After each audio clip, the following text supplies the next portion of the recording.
Everybody, here I am with the live that I said I would do earlier in the week, and only a little bit later than planned, which in fact, given I'm coming on to talk about parenting, it's very normal as parents to be saying, oh, I'm so sorry I'm late, this happened with the kids, this different plan happened this morning, there was nothing I can I can pin on the children.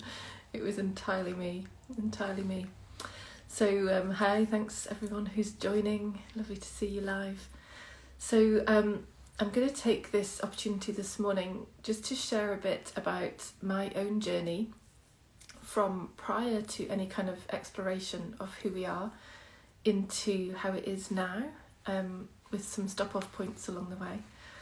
And with the intention that given that all of our experiences really are universal, with the intention that there's something in this that resonates for you, that you can perhaps recognise for yourself and your own experience, some of the things that I've experienced with my kids and as a parent, and of course because what's coming up is 4th to the 6th of July, we've got a taster course for conscious parenting.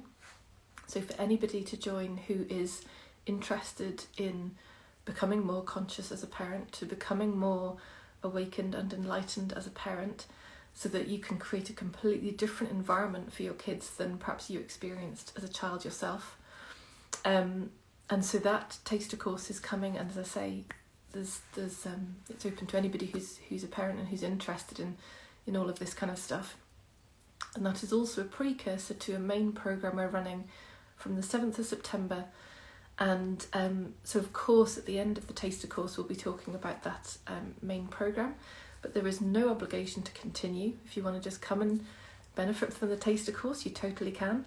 If you want to find out more about the main programme, then please do get in touch, because we can have that conversation so that if you want to be jumping in there on the early bird price, you can be on the front foot with that and get in there before the early bird closes.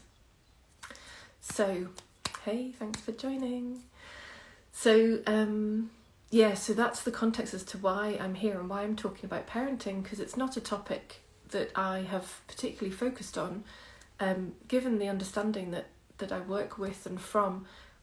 I can literally talk about any topic. It's universal. The things that I talk about are universal principles of life, of experience. But it makes all the difference when it can also be done from an understanding of the actual experience of it. And with a 16 and 14-year-old, I have the experience of having been a parent. Not everything, of course, yet. And I have people in my community who have older children, some in their late teens, some in their 20s, some in their 30s. And I see how this parenting journey, it continues. They continue to teach us. They continue to show us the places where we're lost in our minds. And so really, these young people that we bring into the world, they are here for life to keep teaching us and teaching us and teaching us. They are amazing gifts.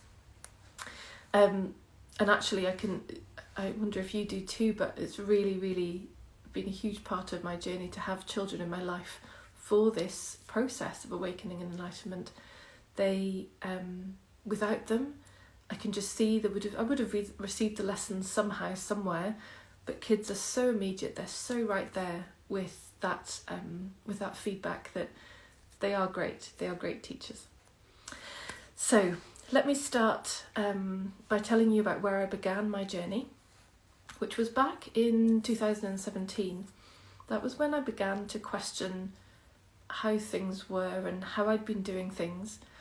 So that was when I was in a psychological understanding only, so working in a normal psychology-based coaching, sometimes bordering on therapeutic approach to helping people, and which had helped me a lot over the years. But at that point in 2017, that was when I started to ask if this is really all there is, because I could see that there were misalignments in how I was with my clients and how I was in some other places in life.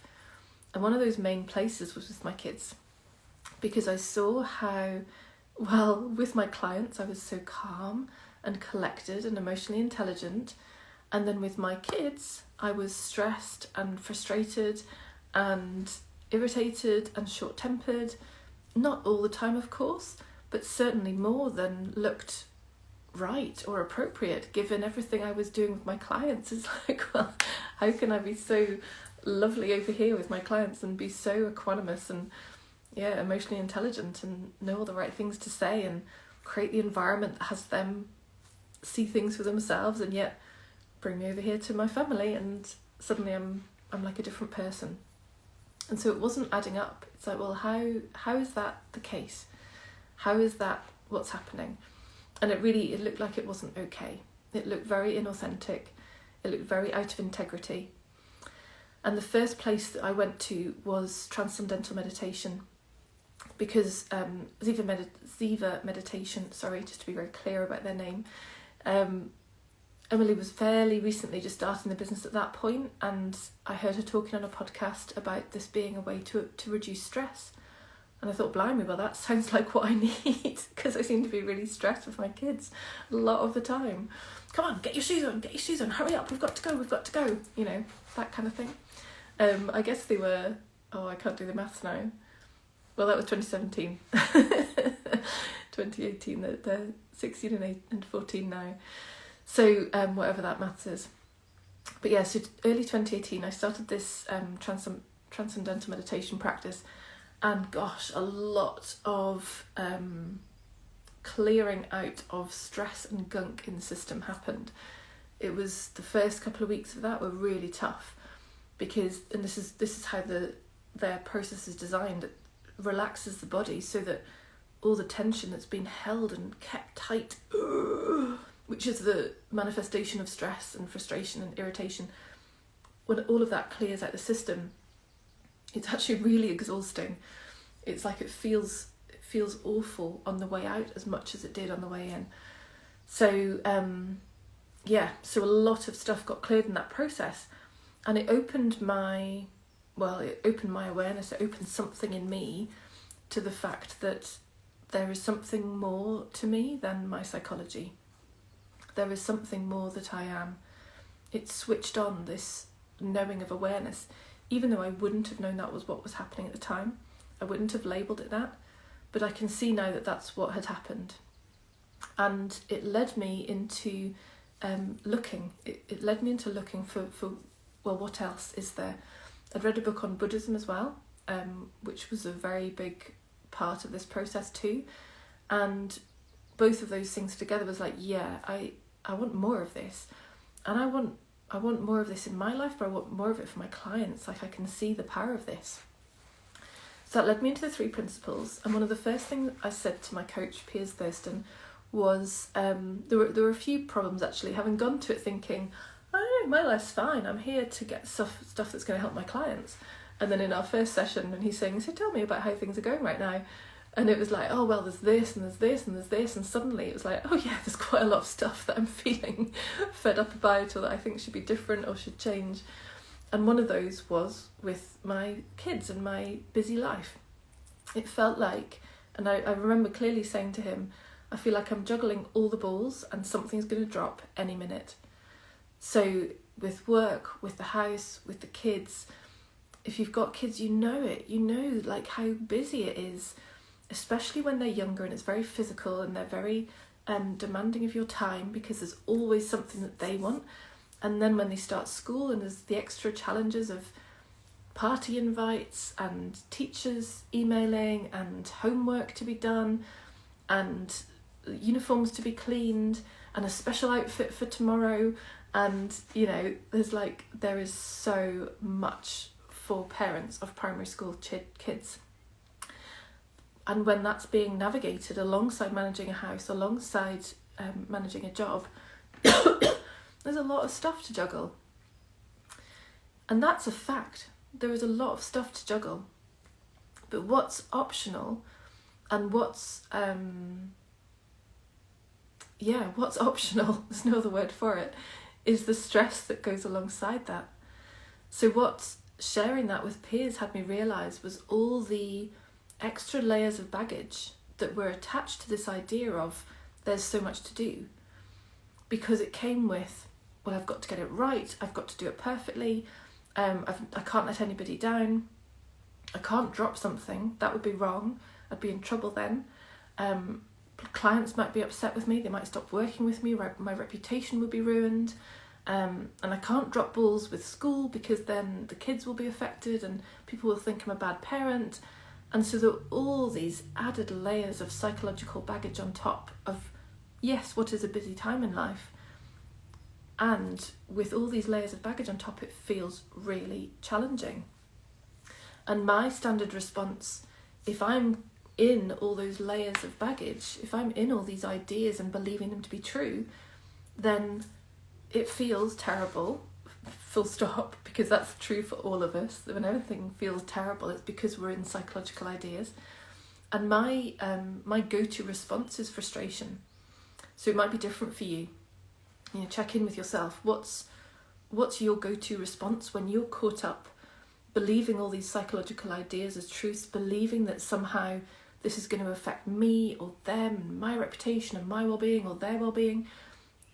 The minute you're attached and identified with all those ideas, it's going to feel bad. And you will probably have a sort of go-to response when that happens. For some people, it's a retreat or an avoidance. For some people, it's, like me, it's a frustration. Hey, thanks for joining. For others, it's a frustration and an anger and irritation, as it is for me. For others, it might just be a go quiet. So yeah, check in with yourself. What's your go-to response when you're in that kind of threat state from believing all these psychological stories? So that was one of the first things I took to that initial coaching in 2018. And as I say, it started to collapse some of these ideas. I could see these attempts I was making to control everything absolutely perfectly all the time. And it was exhausting. It was absolutely exhausting. And so through that initial work with peers, a lot fell away. A lot of these ideas fell away. A lot of the attachments and identifications fell away. And of course, whenever that happens, what we're left with is the feelings of our true nature, the feelings of our essential self, because that's all that is left when ideas fall away. It is all that is permanent. It is the only thing which remains through any experience. So in the experience of an absence of identification with all these ideas, all that's left is myself. And when I'm in the feeling of myself, there's peace, there's calm, there's joy, there's love, there's compassion, there's understanding, there's space, there's all the stuff really that we've ever been looking for. And so my life started to shift into that being my predominant way of being. But it was only a start. I had an idea in those early days that because of how much I saw within those first few months with peers, I had this idea that, oh, great, that's me done. I'm like, yeah, I've ticked the box. I've got the gold medal. It's achieved. Typical, Helen, be a good girl, get good results, please people with your gold stars. So it kind of looked like I was done. But actually what followed was another 3 years of exploration. Yeah, about 2 or 3 years of exploration, all of which was focused around 2 core aspects. One being the understanding of who we really are, who I really am, who you really are, who we all really are, essentially, fundamentally, foundationally. That which we are, which cannot be changed or taken away or got rid of. And who I am at this level of a human, at the level of psychology, who I thought I had to be, how I thought I had to behave, what I thought was acceptable for this Helen character to do or not do. And so both of these explorations have led to the deepening of that first opening into that peace and love and compassion and understanding. So by recognising who we really are, and by recognising the identifications we have with who we think we have to be, when we explore these, they fall away because they don't make any sense to cling on to anymore. I'll talk a bit more about that in a second. When we explore this, we fall deeper into the nice feelings we've been looking for, and actually that in itself loosens some of these identifications and ideas. So for example, to have the idea, so I had an idea of who Helen had to be. Helen has to be good, Helen has to be perfect, Helen has to be always 100% for clients all the time, or for the kids, or for her husband all the time, and then she'll be okay. Then she'll be rewarded, then she will get the gold stars. So with that being an idea that was held as a truth, that was my experience. Busy and frantic and trying to do it all perfectly and feeling the weight of trying to hold that idea still and steady and keep it there, keep it there, keep it there. Oh my goodness, it's so exhausting. And when we see that that's what's creating the stress with our kids, that's what's creating the frustration, that's what's creating the short-temperedness with them, then the idea drops. It's like, well, why would I keep believing that?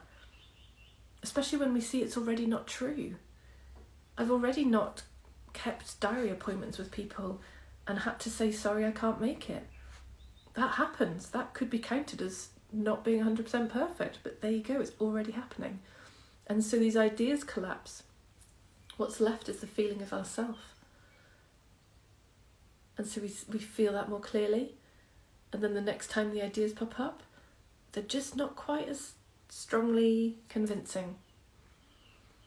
And so this 3-year period of exploration was a deepening and a deepening and a deepening into the understanding of who I am and the recognition of what I'm not.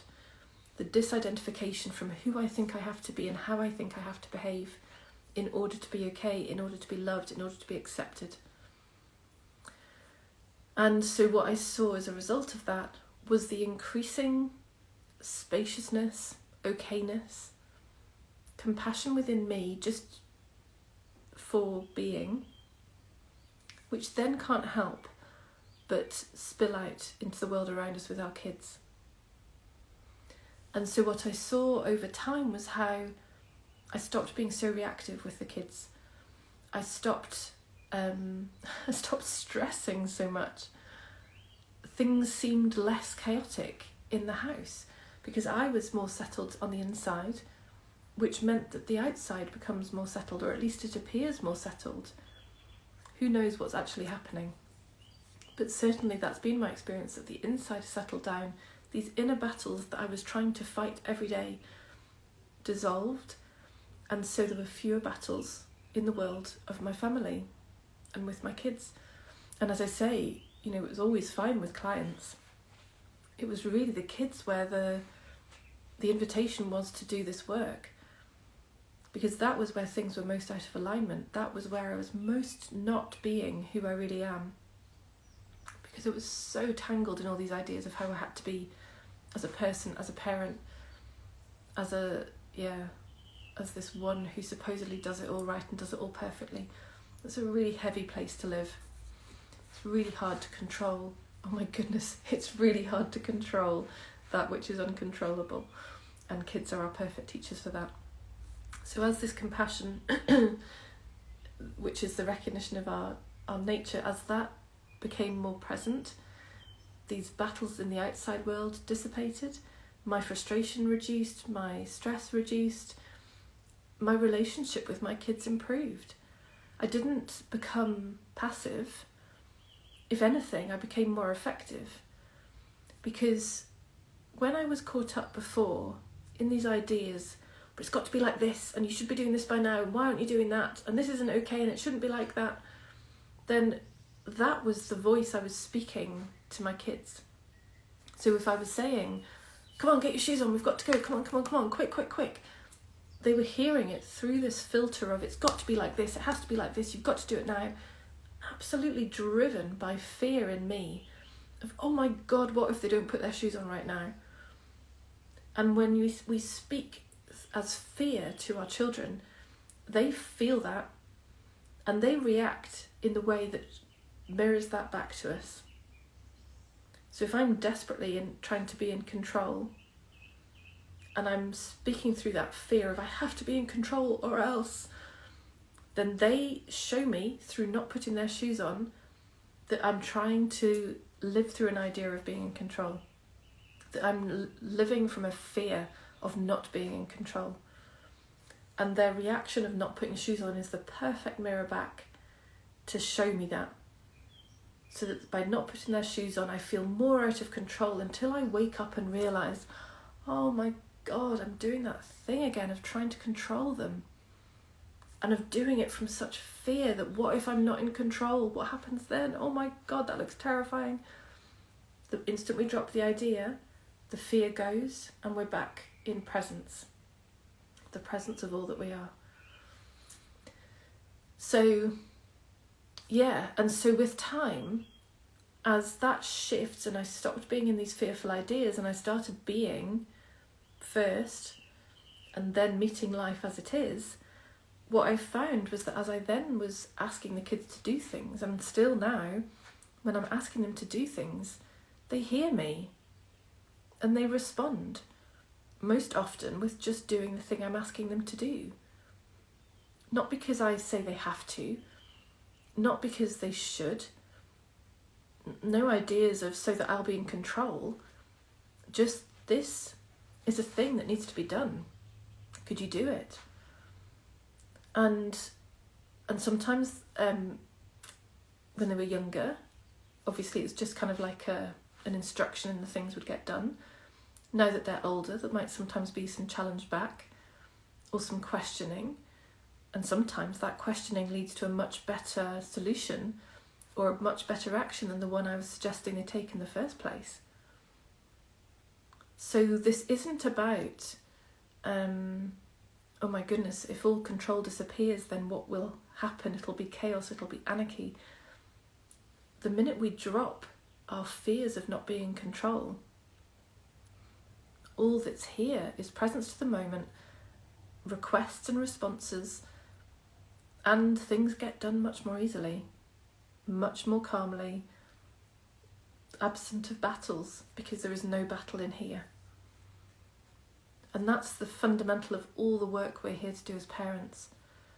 So whether it's about dropping ideas of getting it right, dropping ideas of being in control, dropping ideas of being perfect, dropping ideas of my kids having to be a certain way or behave a certain way, dropping ideas of what it means if this happens at school, that happens in their work, this happens amongst the mum friends or the dad friends, dropping all the ideas that can go along with that.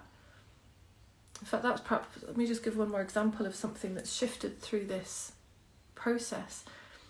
Because in the early days, my son would, in hindsight now I realise, find school pretty overwhelming and pretty challenging to handle. But when it's your first kid, you have no point of reference. You don't know how this is compared to other children. But he would come out of school super reactive, often shouting, upset, lots and lots of expression, as I see now, of energy.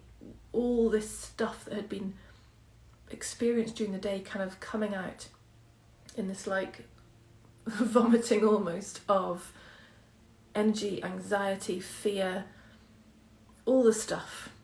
Very dramatic, very full on, very scary for a parent who thought, I've got to keep it all together, I've got to keep it all under control, I've got to have everything perfect. Oh my God, what is this? And I'd actually noticed this with my coach prior to any of this understanding, from purely a psychology level, that I was then, in my fear of his blah, I was then reacting to that with trying to fix. So if he came out of school saying, well, this has happened and that's happened and this kid's done that and this teacher's done that, in my fear of having to keep it all under control and keep a lid on things and keep it all manageable, and presented with this flurry of seemingly out of controlness from my son and this explosion of emotion, my fear was like, oh, well, that's not allowed, that's not okay. And so I would immediately try and fix it. He's just wanting to express. But in my fear, I was straight in there. Right, who do we need to talk to? What do we need to do? Shall I talk to such and such as parent? I need to email that teacher. This isn't okay. That's not okay. Straight in there with fix. This is a big problem. We've got to fix it. And so I'd seen prior, as I say, to any of this, that my rescuing of him in those moments was unnecessary. That in fact all he needed was to be listened to allow him to express all this stuff that had happened during the day.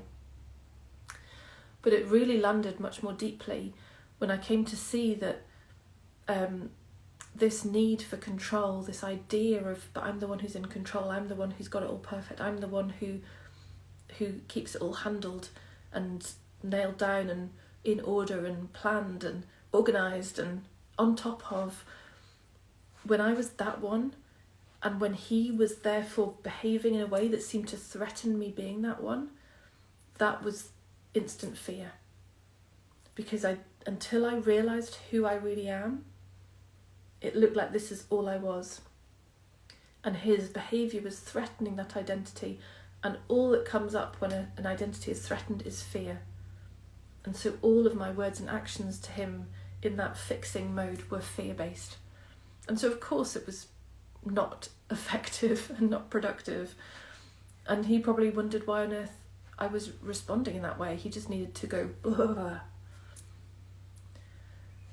And so over time, as I settled into myself and I stopped reacting, and I started to understand that things only appear to be problems when we're caught up believing ideas as truths. And that the less we buy into the idea of problem, the easier things are.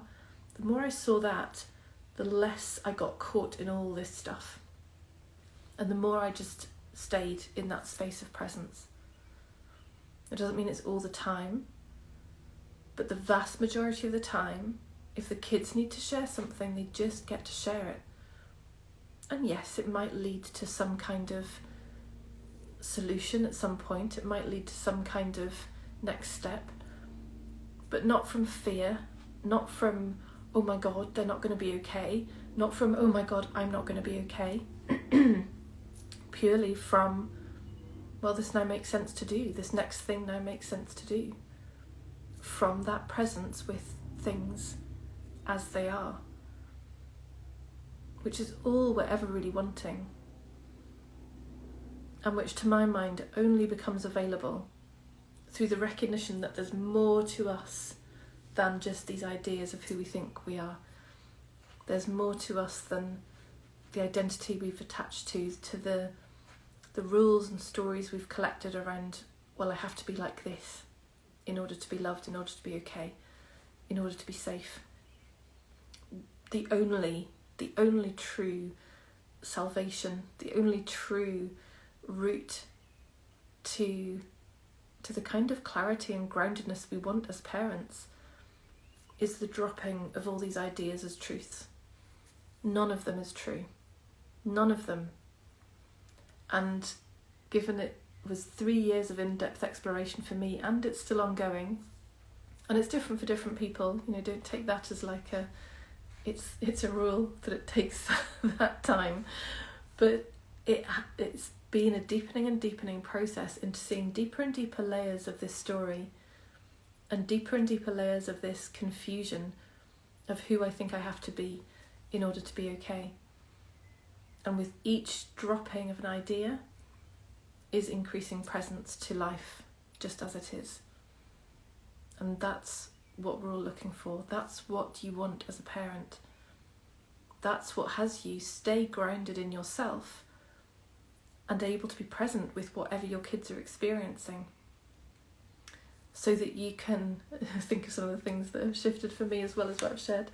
So you can stop eye rolling as much, which is something I used to do a lot. Oh God, you come to interrupt me again. You can stop feeling as irritated. You can stop feeling you have to control so much. You can be more in the flow with the constant changes that kids and their lives bring us. You can feel at ease. When one of the things I used to really see, I would get so bothered if something got dropped, spilt, broken. oh my God, that's terrible. And I would be straight in there, I'd be stressed about it. This would be a major problem. Now it's like, okay, we'll clear it up, we'll fix it, we'll sort it. Like there is nothing that can happen like that, which is the end of the world. But it really used to feel like the end of the world. So all these moments of our lives as parents where our kids bring these challenges to us are perfect, amazing opportunities for us to drop these ideas, to see again and again and again, with each new experience they bring, drop the idea, drop the idea, drop the idea. Reveal yourself as the presence of awareness, which is the good feelings of calm, grounded, peaceful, present, spacious, compassionate, understanding, and intelligent action with what's happening right now. So I think I'll leave it there for today. I do hope that's been useful to you, to resonate with, to understand, to see some of your own experience in, to perhaps see shifts that have happened for you, whether actively exploring or whether just by accident. Perhaps you've noticed some of these shifts for yourself.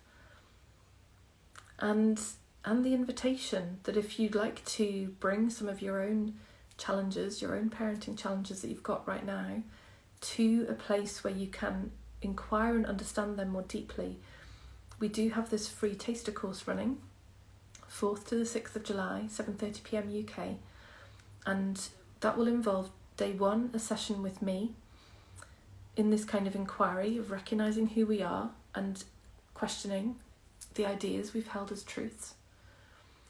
Day two will be with my colleague Pip Bray, who's going to be co-hosting both the taster course and the main programme in September. And Pip is an expert in family constellations, so she's going to be bringing you, in the taster course, you'll get a self-constellating tool so that you can bring your challenge to that and use that tool for yourself to enlighten, to bring into the light the dynamics that are hidden and playing out within your family situation. And then day three of the taster course, we're going to have it open, so to kind of bring anything together from the previous 2 days to answer questions, as well as to talk about the main conscious parenting programme, which is starting in September, which is going to go much deeper. It's going to be 6 months, a small group, so maximum of 15 people. And so we're going to go deep. We're going to get in really, really close, intimate connection with each other. We're going to go deep into the fears and the ideas that keep us limited and stuck and not being the best parents we could possibly be. And so we're really, really looking forward to that, which is again me and Pip together. So we get both the inquiry aspects and the constellation aspects brought to you in that one space and that one beautiful container, which is going to be just amazing. So if you're vaguely interested in that, I do recommend you get in touch for a call with one of us sometime before the 8th of, in fact before the 7th, before the end of the 7th of July. I was going to say the 8th, but that's a Saturday and we won't be working that day. So get a call in with me or Pip before the 7th, so that if you do want to be on the main programme, you'll have done the taster course, you'll know where you are with the main programme, and you can then take advantage of the early bird, which is going to be closing a couple of days after the taster course finishes. So if you might be interested in the main programme, I really recommend you get in with that on the front foot so that you're ready to make your decision as soon as possible after the taster course ends. All the links, so I'm here on Instagram right now, so all the links are in the bio. If you're watching somewhere else, then they'll be in the description or in the comments or somewhere in the in the content of where you're watching this, so that you can sign up for the free taster course. You can see more about the main programme. You'll have links there for how to book a call with me or with Pip, and I really look forward to meeting you. So thank you so much everyone who's joined here live and who's spent this time with me to get today. I really hope it's been valuable to you. And if you're watching on the recording, hello to you as well. Much love, enjoy your days, and beautiful conscious parenting. Take care.